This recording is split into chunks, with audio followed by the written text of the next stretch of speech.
Proclamation du général en chef au peuple d'Haïti. Le général en chef au peuple d'Haïti. Citoyens, ce n'est pas assez d'avoir expulsé de votre pays les barbares qui l'ont ensanglanté depuis 2 siècles. Ce n'est pas assez d'avoir mis un frein aux factions toujours renaissantes qui se jouaient tour à tour du fantôme de liberté que la France exposait à vos yeux. Il faut, par un dernier acte d'autorité nationale, assurer à jamais l'empire de la liberté dans le pays qui nous a vu naître. Il faut ravir au gouvernement inhumain qui tient depuis longtemps nos esprits dans la torpeur la plus humiliante, tout espoir de nous réasservir. Il faut enfin vivre indépendant ou mourir. Indépendance ou la mort, que ces mots sacrés nous rallient et qu'ils soient le signal des combats et de notre réunion. Citoyens, mes compatriotes, j'ai rassemblé dans ce jour solennel ces militaires courageux qui, à la veille de recueillir les derniers soupirs de la liberté, ont prodigué leur sang pour la sauver. Ces généraux qui ont guidé nos efforts, vos efforts contre la tyrannie, n'ont point encore assez fait pour votre bonheur.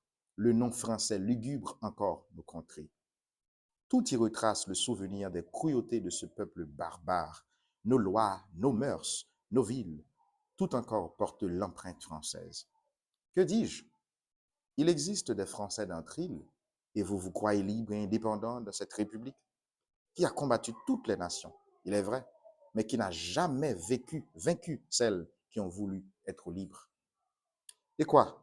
Victime pendant 14 ans de notre crédulité et de notre indulgence, vaincus non par des armées françaises, mais par la piteuse éloquence des proclamations de leurs agents. Quand nous lasserons-nous de respirer le même air qu'eux? Qu'avons-nous de commun avec ce peuple bourreau?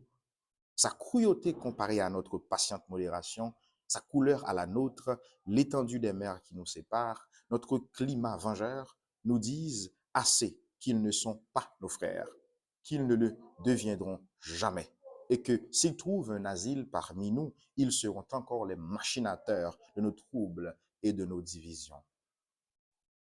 Citoyens indigènes, hommes, femmes, filles et enfants, portez vos regards sur toutes les parties de cette île. Cherchez-y. Vous, vos épouses, vous, vos maris, vous, vos frères, vous, vos sœurs. Que dis-je? Cherchez-y vos enfants à la mamelle. Que sont-ils devenus? Je frémis de le dire, la proie de ces vautours. Au lieu de ces victimes intéressantes, votre œil consterné n'aperçoit que leurs assassins, que les tigres dégoûtants encore de leur sang, et dont l'affreuse présence vous reproche votre insensibilité et votre coupable lenteur à les venger. Qu'attendez-vous pour apaiser leur manne? Songez que vous avez voulu que vos restes reposassent auprès de ceux de vos pères quand vous avez chassé la tyrannie. Descendrez-vous dans leur tombe sans les avoir vengés? Non, leurs ossements repousseraient les vôtres. Et vous, femmes, hommes précieux, généraux intrépides, qui, insensibles à vos propres malheurs, avez ressuscité la liberté en lui prodiguant tout votre sang. Sachez que vous n'avez rien fait si vous ne donnez pas aux nations un exemple terrible, mais juste de la vengeance que doit exercer un peuple fier d'avoir recouvré sa liberté et jaloux de la maintenir. Effrayons tous ceux qui oseraient tenter de nous la ravir encore. Commençons par les Français, qu'ils frémissent en abordant nos côtes, sinon par le souvenir des cruautés qu'ils y ont exercées, au moins par la résolution terrible que nous allons prendre de dévouer à la mort quiconque né français souillerait de son pied sacrilège le territoire de la liberté. Nous avons osé être libres, osons l'être par nous-mêmes et pour nous-mêmes. Imitons l'enfance qui grandit, l'enfant qui grandit. Son propre poids brise la lisière qui lui devient inutile et l'entrave dans sa marche. Quel peuple a combattu pour nous? Quel peuple voudrait recueillir les fruits de nos travaux? Et quelle déshonorante absurdité que de vaincre pour être esclave? Esclave? Laissons aux Français cette épithète qualificative. Ils ont vaincu pour cesser d'être libres. Marchons sur d'autres traces. Imitons ces peuples qui, portant leur solitude jusque sur l'avenir et appréhendant de laisser à la postérité l'exemple de la lâcheté, ont préféré être exterminés que rayés du nombre des peuples libres. Gardons-nous, cependant, que l'esprit du prosélytisme ne détruise notre ouvrage. Laissons en paix respirer nos voisins, qu'ils vivent paisiblement sous l'égide des lois qu'ils se sont faites. Et n'allons pas, bout de feu révolutionnaire, nous érigeant en législateurs des Antilles, faire consister notre gloire à troubler le repos des îles qui nous avoisinent. Elles n'ont point, comme celles que nous habitons, été arrosées du sang innocent de leurs habitants. Elles n'ont point de vengeance à exercer contre l'autorité qui les protège. Heureuses de n'avoir jamais connu les idéaux qui nous ont détruits, elles ne peuvent que faire des vœux pour notre prospérité. Paix à nos voisins, mais anathème au nom français, haine éternelle à la France. Voilà notre cri. Indigène d'Haïti, mon heureuse destinée me réservait à être un jour la sentinelle qui dut veiller à la garde de l'idole à laquelle vous sacrifiez. J'ai veillé, combattu quelquefois seul, et si j'ai été assez heureux pour remettre en vos mains le dépôt sacré que vous m'avez confié, songez que c'est à vous maintenant à le conserver. En combattant pour votre liberté, j'ai travaillé à mon propre bonheur avant de la consolider par des lois qui assurent votre libre individualité.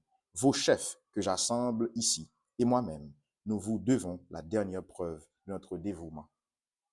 Généraux et vous, chefs, réunis ici près de moi pour le bonheur de notre pays, le jour est arrivé, ce jour qui doit éterniser notre gloire, notre indépendance. S'il pouvait exister parmi nous un cœur tiède, qu'il s'éloigne et tremble de prononcer le serment qui doit nous unir. Jurons à l'univers entier, à la postérité, à nous-mêmes, de renoncer à jamais à la France et de mourir plutôt que de vivre sous sa domination, de combattre jusqu'au dernier soupir pour l'indépendance de notre pays. Et toi, peuple trop longtemps infortuné, témoin du serment que nous prononçons, souviens-toi que c'est ta constance, c'est sur ta constance et ton courage que j'ai compté quand je me suis lancé dans la carrière de la liberté pour y combattre, quand je me suis lancé dans la carrière de la liberté pour y combattre le despotisme et la tyrannie contre lesquels tu luttais depuis 14 ans. Rappelle-toi que j'ai tout sacrifié pour voler à ta défense. Parents, enfants, fortune, et que maintenant je ne suis riche que de ta liberté. Que mon nom est devenu en horreur à tous les peuples qui veulent l'esclavage, et que les despotes et les tyrans ne le prononcent qu'en maudissant le jour qui m'a vu naître. Et si jamais tu refusais ou recevais en murmurant les lois que le génie qui veille à tes destins me dictera pour ton bonheur, tu mériterais le sort des peuples ingrats. Mais loin de moi cette affreuse idée. Tu seras le soutien de la liberté que tu chéris et l'appui du chef qui te commande. Prête donc entre mes mains le serment de vivre libre et indépendant et de préférer la mort à tout ce qui tiendrait à te remettre sous le joug. Jure enfin de poursuivre à jamais les traîtres et les ennemis de notre indépendance.